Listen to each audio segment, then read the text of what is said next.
Good morning, everybody. I really appreciate everybody being here.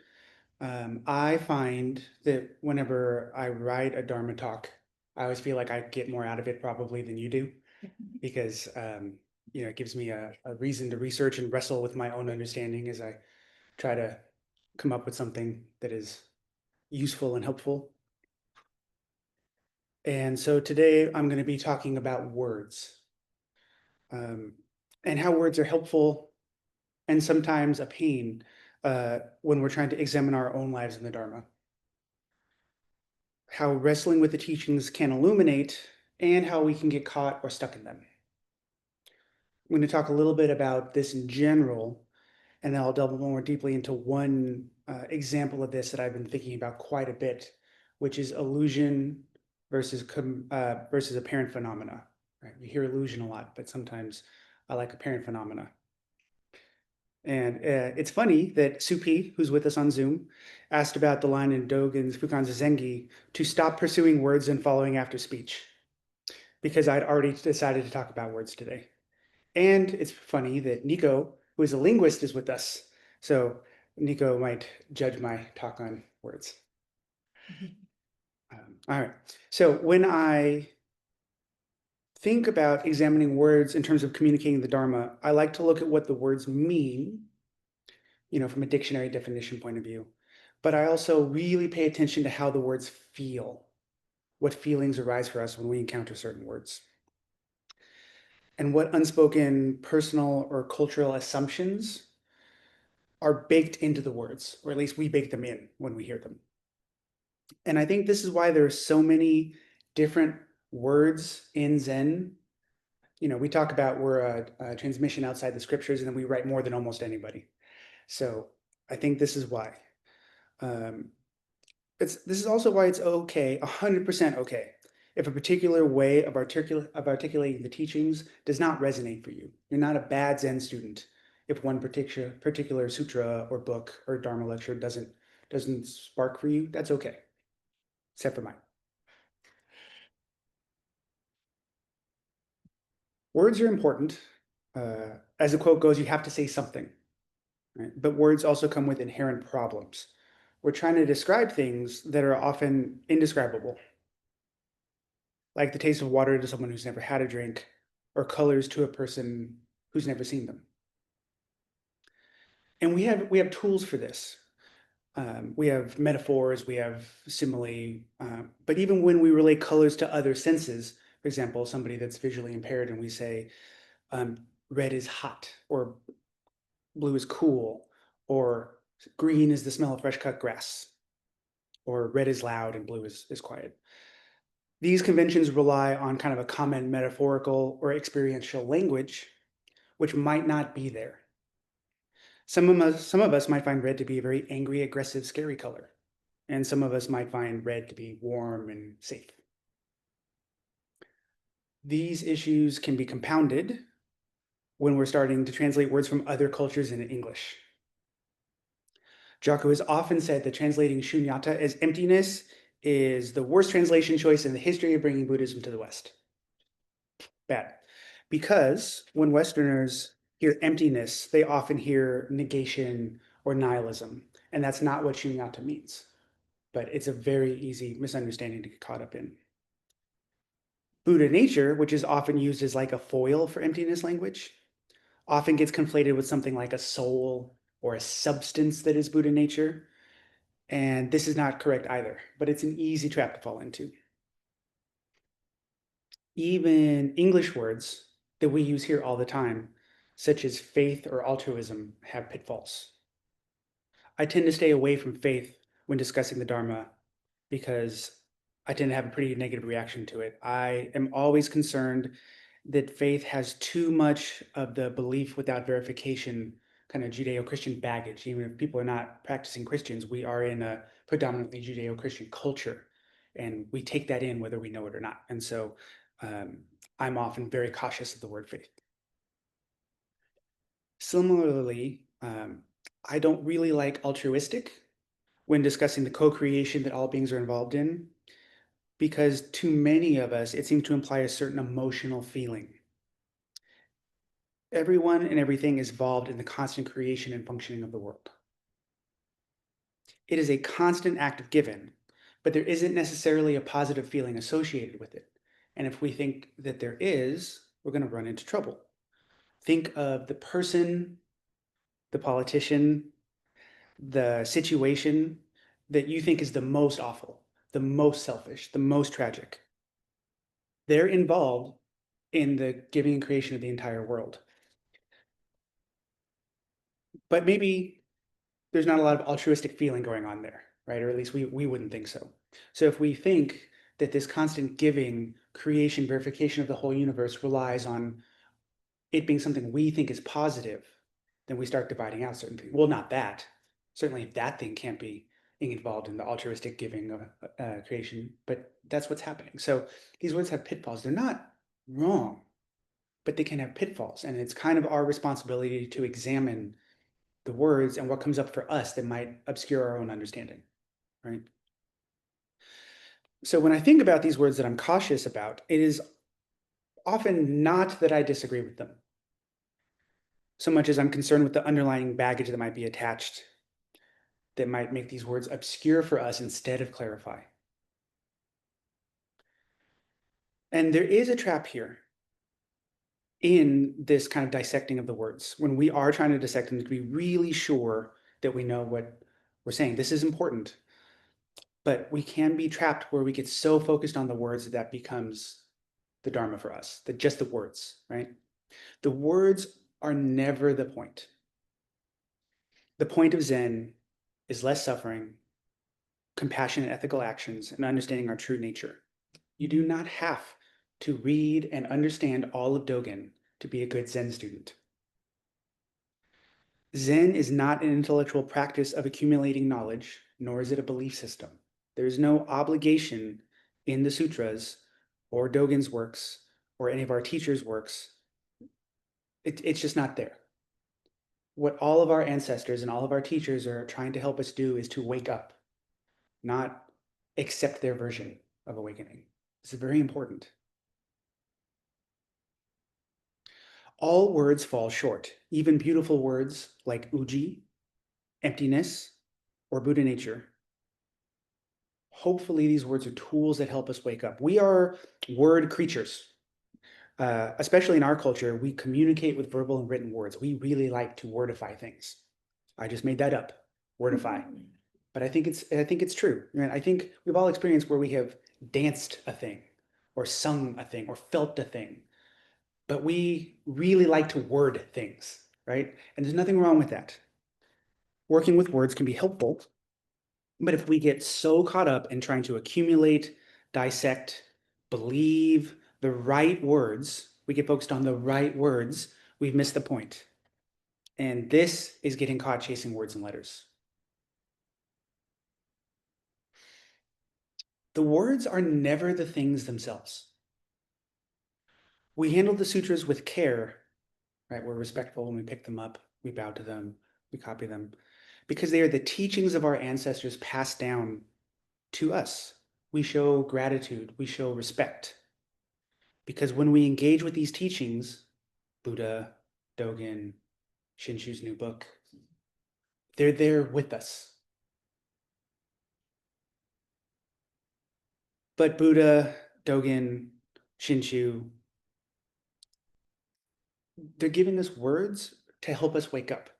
Uji, Buddha nature, Sunyata are no more or less inherently sacred words than cake, pencil, or dog food. Just like cake, the word, is not the delicious cake that I get to eat, right?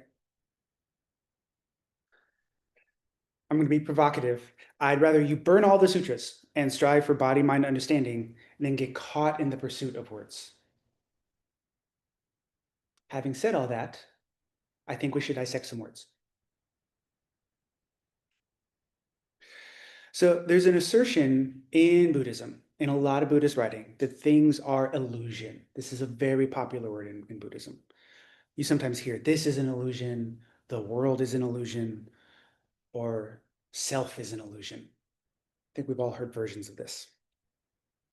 This is not really wrong, but I do find myself instinctively pushing back against the term. My reservations regarding the use of this word come down to the meaning that many people seem to infer. And you can run into this when you talk to people or you read certain things. When we hear illusion, we're saying this is and people are inferring not real, not really there, doesn't exist. Or maybe if we're being generous, it's just a perceptual trick of the mind. Right? This is a misunderstanding, but it is a super easy one to fall into. You hear things are illusion. Oh, not really there. It's not real. And this misapplication of illusion to the things or to self can really obscure rather than illuminate. And I think worse, it can lead to some pretty unhealthy or unworkable patterns. If everything's an illusion, I can just do whatever I want. I can go wherever I want. I can punch anybody I want. I can take anything I want from the store. Because if it's just illusion, what does it matter, right? Or maybe I can disregard my own needs and boundaries because the self is an illusion. Maybe I start to beat myself up when I'm struggling because if self is just an illusion, then maybe when somebody hurts my feelings or I lose my spouse or my child or my pet or my job, I should just be a better Buddhist and get over it. Or I could beat myself up and say if I was a better Buddhist, it wouldn't bother me in the first place, right? If self is just an illusion, if I'm not really there. You see how this is a pretty unhealthy trap that we can fall into if we're not paying attention?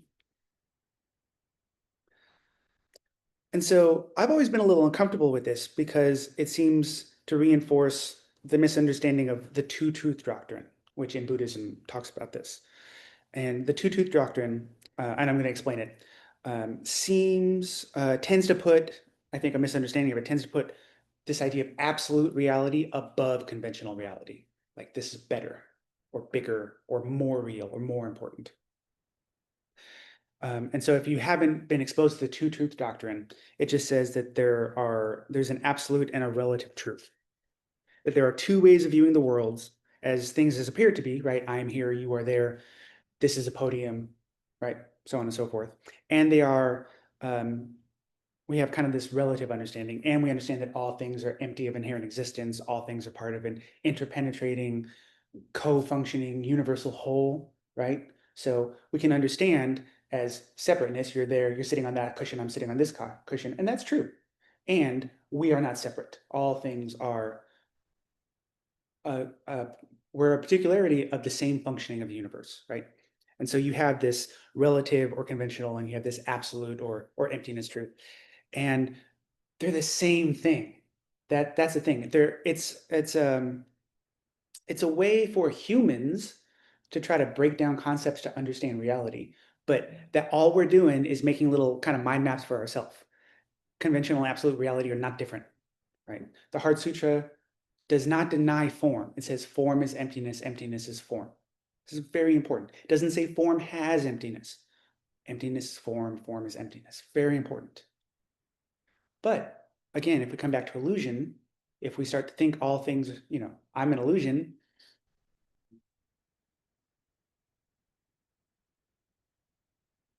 So I do think there is a tendency in us, and I think all of us are guilty of it. I certainly am, right? To elevate emptiness language at the expense of conventional. I think that's super common. And this is the trap that I'm cautious about when I hear illusion. I just finished a book before I started writing this by Kensei Rinpoche, a Tibetan teacher. And the book is called How Not to Be a Buddhist. It's a good book. He's challenging a lot of assertions, but he frequently used the example of a person spinning a torch really fast. He really liked this, right? So that it appeared to the human eye to be a flaming circle, right? You spin a flashlight or torch really fast and it looks like a circle of fire, right? And he comments that this is an illusion and that an educated mind would realize it as such. What he actually says is that a child would be entranced by this event and think that it's real, while an adult would realize that no circle exists and would not be caught by it. And it's a good metaphor, but I think it can lead to the misunderstanding that I'm talking about. To me, when I think about this situation, the thusness of the flaming circle includes the characteristics that are apparent to the human eye, and so this arising phenomena is not invalidated. Because we recognize the rising of the circle as the characteristic of a phenomena that is appearing, rather than trying to attach a fixed essence to it. We can understand that the event we call flaming circle exists. It occurs, but in a particular way. Maybe not in a way that we might have envisioned it before, but as a particular arising. So I've come to believe that, at least for me, apparent phenomena is a better term than illusion. To me, this better encapsulates the true truths of the event of the flaming circle or any other thing we might point to. So when we break down the example of the flaming circle, we can clearly see that there is a phenomena that arises that we call flaming circle. And this phenomena is dependent on a myriad things coming together. The person swinging the torch is not enough. We also have to have the interaction with the observer, the eyeballs taking in the stimuli, the brain interpreting the stimuli in a certain way, as well as the past causes and conditions that would allow that person to swing the torch, allow us to recognize this as circle. The causes and conditions that enable the torchness itself. All of that goes in there, right? None of these things are isolated, and they all come together in an event that we call flaming circle. If we investigate deeply enough, we see there's no real endpoint to this coming together process, right? There's not like, well, here's the bedrock, we're done now, no more coming together. It just keeps going. But the flaming circle does occur. It happens.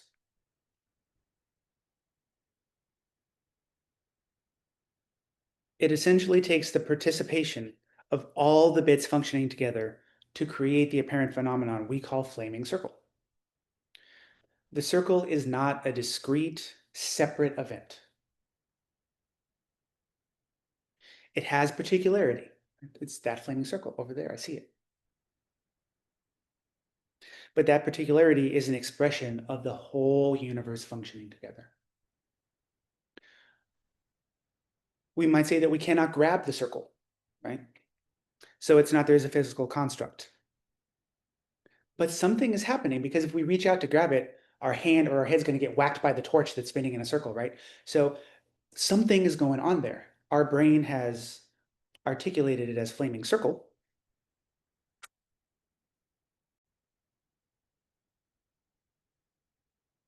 So if we recognize that the torch is a particularity of the universal functioning, I like apparent phenomena more than I like illusion. I feel like it allows for us to recognize the validity of the event that is happening here and now, but also to hold it a little bit lighter. When we say this apparent phenomena is arising right now, rather than this is an illusion, we can honor the form and emptiness of the flaming circle that is arising, rather than breaking reality up or denying a certain kind of existence. I feel like this is veering towards kind of headiness, but does it make sense? Okay. It's important to understand that all things are like this, including the self. There is a self, but it's much closer to the flaming circle than we might realize, or like sometimes. If we understand the self as an arising apparent phenomena that is relying on all these things coming together, even the self becomes an interactive, permeable event. I feel like there can often be a subconscious feeling that we own the self. Even if we say, yep, that self is an illusion, or that self is empty of inherent existence, I feel like there's still that, like, it's mine. So it's here, and not everybody else, right? We still, even if we understand intellectually or maybe even a little physically that the self is empty of an inherent existence, we still tend to think of it as like we're a closed system in a way. We go into places and we're a closed system. I think we miss something if we approach it that way. The self we think we know is dependent on the functioning of the world. I think all of us know that if we mess up our food or water or our sleep, potentially a very different self comes forth in certain situations. It's also true that just like the flaming circle is reliant on the person spinning the torch, as well as the person taking in the stimulus and the brain interpreting it, the self is in fact an interactive event with all things. It's not just interactive in here, it's interactive with all things. We arise from causes and conditions, and we are affected by causes and conditions. I think we've all had the experience of going back home after a long time, the childhood home, the childhood family, or hanging out with our best friend from childhood. And how many times have we found ourselves slipping into old patterns, old speech patterns, old thought patterns, like this, this version of self arises in response to the causes and conditions we find ourselves in, right? It's not a closed system. When we go to work or school or the Zendo or a dance party, different aspects of this thing we call self get constellated in different ways. To some, I am wise and kind. To others, I'm grim and intimidating. To some other people, I'm goofy and foul-mouthed. To my wife, I'm the best person in the world. She's clearly the correct one. But if I pay attention, I can see myself showing up in different ways in response to all of these situations. If you go back to your childhood home, it's very easy to get dragged back into the old patterns. And even if you are aware enough to recognize it happening and fight against it, that is still a different you than if you were at the grocery store or at home and nobody was bothering you, right? Even when we are aware of this different arising of self in these situations, it's still different, right? You pay attention. So if I pay attention, I can see the self showing up in particular ways in the time and place of arising. Whether I accept it or reject it, that's still, right, a slightly different self. And I think we can see this in a really extreme example if we see like a pet or a child that has been neglected or abused, and they're very flinchy and they're very scared and they don't know how to show or receive affection. And you work with that person or that pet, and over a lot of time, some trust is built, and you see this like affectionate, loving being arise, right? This is only possible because the self is an arising event, just like the flaming circle.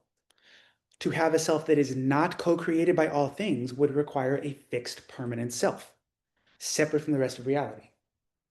We know that's not how it works, just as the flaming circle is not a fixed thing separate from the rest of reality.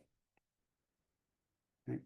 And a self arises, moment by moment, maybe more fluid, more permeable, maybe more activity than we might conventionally think, but it does exist.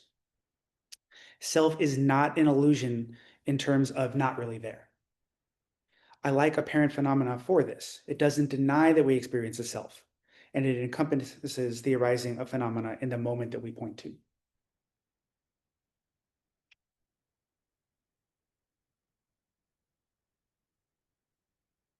It feels like a looser, lighter way to hold the self without reifying it or denying it too much. Both are kind of bad, right? Completely denying your selfness is not healthy. But deciding that yourself is a permanent fixed thing usually leads to more suffering, right? But remember, I'm going to bring it back. This is a description of reality, not reality itself. It's this thing that I'm describing, these words, apparent phenomena, it's only important if it sparks something for you, if it warms your bones. I hope it makes sense. And when you think about it, it's good. But what we want is for this to happen really right in here. It's like when we ask, who is it that's investigating this question, right? You hear that a lot in Zen. Who is it? And we could say, I don't know. We could say the 10,000 things. We could say all of those are correct answers, or none of them are, if they're not alive for you. It's really important. Or we could say, when I am at school and my students think I'm endlessly wise and patient, where did the foul-mouthed goofball go? or when I'm being a foul-mouthed goofball with my friends, where did that endlessly wise and patient person go? And again, we could say, my face before my parents were born. It's a good, correct Zen answer, but only if it comes from you. Otherwise, it's just words.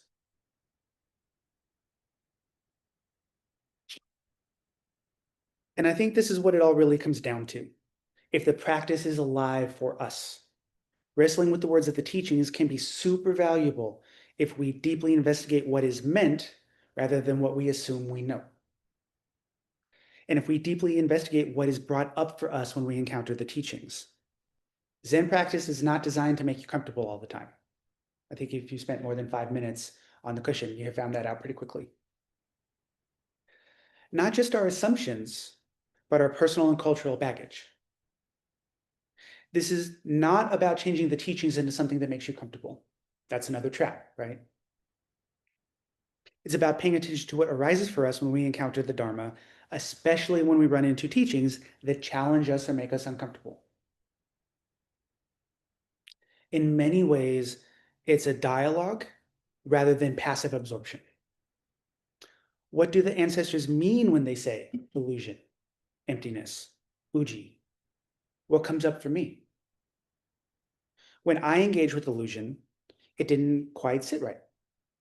And so I had to think, why? What's coming up for me? What am I worried about? Where is my resistance? And out of that investigation, apparent phenomena arrived up, and that sat right. That landed, it dropped into my belly. It seemed to capture what was meant in a way that was alive for me. It is not fundamentally better than the word illusion, unless it is for you. If we understand illusion as a thing that is to wrongly perceive with our senses, although I might say incomplete, that's great if it works in here, right? So the point of this talk is about illusion versus apparent phenomenon and how it applies to ourselves and our lives, but also how the process of getting there is really important and really valuable. This process of engaging deeply, questioning, finding what resonates for us is very valuable. There are other ways to study words, right? Sometimes we go to the words for inspiration, sometimes we go to the words for comfort, but when we go to the Dharma to deeply realize our lives in a particular way, I think it's really important that we approach them in this way, that it is a process, that it is a dialogue, that there's no obligation to accept a certain description of reality if it doesn't resonate for you. If something doesn't seem to make sense, talk to your teachers. And if you are changing things to make yourself more comfortable, they'll let you know. They'll call you on it. But I think it's really important that we understand that it's a process and a dialogue. And so I hope that my dialogue with illusion and my response of apparent phenomena was helpful for you. And if it wasn't, or there's something else that works better for you, that is 100% okay. And I hope that you keep asking yourself and the people around you tough questions. Thank you.